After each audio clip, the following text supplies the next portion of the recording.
El Ministerio Conéctate a Jesús y Clases Privadas TISU presentan. Daniel 1, ¿tienes lo que se requiere? Podemos leer este capítulo en el siguiente enlace. https://youtube.b/wy0coxx JLQLJ4 ¿Tenemos lo que se requiere para ingresar a una de las universidades prestigiosas de nuestro tiempo? Hicimos una búsqueda y encontramos que una de las 10 universidades más prestigiosas del mundo es Harvard. Así que, a efectos prácticos, utilizaremos este nombre para nuestro ejemplo. ¿Sabemos cuáles son los requisitos de admisión para entrar en la Universidad de Harvard? ¿Qué tipo de estudiantes buscan? Según la web Prep Scholar, para tener más posibilidades de entrar, debes aspirar al percentil 75, con un SAT de 1.580 o un AC de 36. También debes tener un GPA, índice académico, de 4 puntos. También debes tener un GPA de 4 o superior. Si tu GPA es inferior, deberás compensarlo con una puntuación SAT//ACT más alta. Cuando entramos en la página web de Harvard, encontramos esta información. ¿Qué buscamos? Buscamos estudiantes prometedores que contribuirán a la comunidad de Harvard durante sus años en la universidad y que contribuirán a la sociedad más allá de la graduación.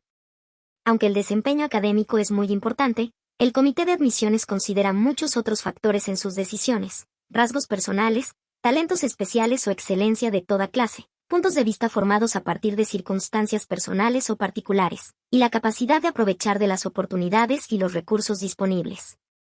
Criterios de admisión a la Universidad de Babilonia. Estos criterios que Harvard enumera en su sitio web son similares a los enumerados en el capítulo 1 de Daniel. La universidad más prestigiosa de la época estaba situada en Babilonia, uno de los imperios más grandes del mundo de su tiempo. ¿Cuáles eran los requisitos para entrar en la Universidad de Harvard en Babilonia? Leemos los requisitos dados por el rey mismo Aspenaz, el jefe de los oficiales de su corte, en Daniel capítulo 1 versículos 3 y 4. El rey ordenó a Aspenaz, jefe de los oficiales de su corte, que llevara a su presencia a algunos de los israelitas. 1. Pertenecientes a la familia real y a la nobleza. 2. Jóvenes apuestos. 3. Sin ningún defecto físico. 4. Que tuvieran aptitudes para aprender de todo. 5. Que actuaran con sensatez. 6. Jóvenes sabios. 7. Aptos para el servicio en el palacio real. A los cuales Aspenaz debía enseñarles la lengua y la literatura de los babilonios, nueva versión internacional. ¿Por qué tantos requisitos de admisión? Impresionantes cualidades que debían tener estos jóvenes. Obtenemos algunos detalles más del comentario bíblico adventista sobre los versículos 3 y 4. Cuando Nabucodonosor conquistó Jerusalén en el año 605 a.C., tomó rehenes de la casa real de Judá como también de las principales familias de aquella desdichada nación. Los conquistadores de la antigüedad tenían la costumbre de llevarse nobles como rehenes para asegurarse la lealtad de los enemigos vencidos. Tal práctica se registra en los anales de Tutmosis III de Egipto, quien, después de derrotar a una coalición de gobernantes sirios y palestinos en la batalla de Megiddo en el siglo XV a.C., permitió a los reyes derrotados que siguiesen ocupando el trono, pero llevó a Egipto a un príncipe de cada uno de sus enemigos vencidos. En Egipto fueron educados a la manera egipcia y cuando uno de los reyes satélites de Palestina o Siria moría, uno de los hijos del difunto, educado en Egipto y simpatizante 786 del faraón, era puesto en el trono vacante.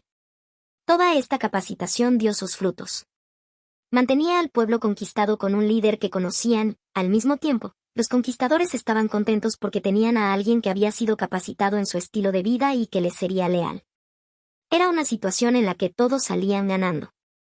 De los miles que pudieron haber sido considerados para la admisión, hay 4 jóvenes que calificaron y fueron admitidos. Entre estos jóvenes se encontraban Daniel, Ananías, Misael y Azarías, que eran de Judá. Versículo 6. ¿Tenemos lo que se necesita cuando asistimos a universidades de este mundo? Una cosa que hemos notado con muchos jóvenes de nuestro tiempo es que una vez que van a la universidad, tienden a olvidarse de Dios. Adoptan el estilo de vida de los que los rodean y pierden su identidad como cristianos. Lavado de cerebro sistemático. Aunque Daniel y sus amigos fueron admitidos en la universidad más prestigiosa de su tiempo, no permitieron que les lavaran el cerebro. Lavado de cerebro, esfuerzo sistemático por persuadir a los no creyentes para que acepten una determinada lealtad, mandato o doctrina. Este término coloquial se aplica más generalmente a cualquier técnica destinada a manipular el pensamiento o la acción humana contra el deseo, la voluntad o el conocimiento del individuo. Mediante el control del entorno físico y social, se intenta destruir la lealtad a cualquier grupo o individuo desfavorable, demostrar al individuo que sus actitudes y patrones de pensamiento son incorrectos y deben cambiarse, y desarrollar la lealtad y la obediencia incondicional al partido gobernante. Técnicas sistemáticas de lavado de cerebro. Técnica de lavado de cerebro número 1, comida y bebida. Uno de los esfuerzos sistemáticos para lavarnos el cerebro es la comida y la bebida. Vemos esto con Daniel y sus amigos en el versículo 8, pero Daniel resolvió no contaminarse con la comida y el vino reales, y pidió permiso al jefe de los oficiales para no contaminarse así. La comida que comemos nos afecta física y mentalmente, somos lo que comemos. Compartimos una cita de la página web Aetna sobre la relación entre alimentación y salud mental. Se sabe muy bien que la nutrición desempeña una función clave en la salud física. Sin embargo, algunos estudios demuestran que la nutrición también afecta el bienestar emocional de forma directa. Cuando lleva una alimentación rica en nutrientes, es más propenso a sufrir menos cambios en el estado de ánimo y a mejorar la capacidad para concentrarse. En varios estudios, se descubrió que llevar una alimentación saludable, compuesta principalmente por alimentos integrales y no procesados, puede ayudar a controlar los síntomas de depresión y ansiedad. Mientras que la alimentación poco saludable se ha asociado con un mayor riesgo de padecer demencia o un derrame cerebral. Y sin duda podemos añadir que si tomamos decisiones saludables, no solo nos beneficiaremos de nuestras capacidades físicas y mentales, sino que también tomaremos las decisiones correctas espiritualmente. Técnica de lavado de cerebro número 2, cambio de nombres. Cuando Daniel y sus amigos rechazaron la comida y la bebida de la mesa del rey de Babilonia, en realidad estaban rechazando parte del esfuerzo sistemático para lavarles el cerebro. Otra técnica utilizada para lavarles el cerebro fue el cambio de nombres. Leemos esto en el versículo 7, el oficial en jefe les cambió el nombre, a Daniel lo llamó Belsasar, a Ananías, Sadrac, a Misael, Mesac, y a Azarías, Abed-nego. Para entender el cambio de nombres, compartiremos una cita del comentario bíblico adventista que nos dará el significado de cada nombre hebreo. Daniel, Dios es mi juez. Belsasar, Bel-Balat Susur, Bel protege su vida, la del rey. Ananías, Yahvé es clemente. Sadrac, mandato de Acu. Misael, ¿quién es de Dios? Mesac, probablemente era el nombre de algún dios caldeo. Azarías, Yahvé ayuda. Abed-nego, siervo de Nebo. Hablando de lavado de cerebro, todos los nuevos nombres están directamente tratando de erradicar de su memoria y destruir cualquier vínculo e identidad con el verdadero Dios del cielo y de la tierra. Los nuevos nombres dados a los jóvenes hebreos significaban su adopción en la corte babilónica, una costumbre que tiene varios paralelos en la historia bíblica. José recibió un nombre egipcio al entrar en la vida de la corte en Egipto. Véase Génesis capítulo 41 versículo 45, y el nombre de Adasa fue cambiado a Esther. Esther capítulo 2 versículo 7, probablemente cuando se convirtió en reina. Comentario bíblico adventista sobre Daniel 1 versículo 7. Consecuencias si se negaban a que les lavaran el cerebro. Lo que nos desconcierta es el hecho de que después de ser aceptados, estos 4 jóvenes decidieron hacer excepciones a la capacitación que iban a recibir. Veamos lo que está en juego. Son cautivos o prisioneros de guerra. No pueden elegir ni rechazar nada de lo que se les da. Podrían ser ejecutados inmediatamente o expulsados de la universidad y enviados a prisión con el resto de los prisioneros de guerra. Aquí es donde entra Dios. Daniel 1 versículo 8 dice lo siguiente. Pero Daniel decidió no contaminarse con la comida y el vino del rey, así que pidió permiso al oficial en jefe para no contaminarse. Daniel pidió respetuosamente ser eximido del lavado de cerebro de la comida y bebida del rey. No podía hacer nada respecto al nombre. Pensó que mientras controlara lo que comía, su relación con Dios no podía verse comprometida. Cuando Dios está con nosotros, ¿quién puede estar contra nosotros? Romanos, capítulo 8, versículo 31. Daniel 1 versículo 9 dice lo siguiente, y Dios había hecho que se ganara el afecto y la simpatía del oficial en jefe. Cuando decidimos ser fieles a Dios, el Señor hará las cosas a nuestro favor. ¿Valió la pena su fidelidad? Sí, valió la pena. Daniel propuso al jefe de los oficiales que él y sus amigos fueran puestos a prueba durante 10 días, dándoles verduras para comer y agua para beber. Al final de la prueba, serían examinados y comparados con los que comieron la porción de los manjares del rey. Versículos 11 a 13.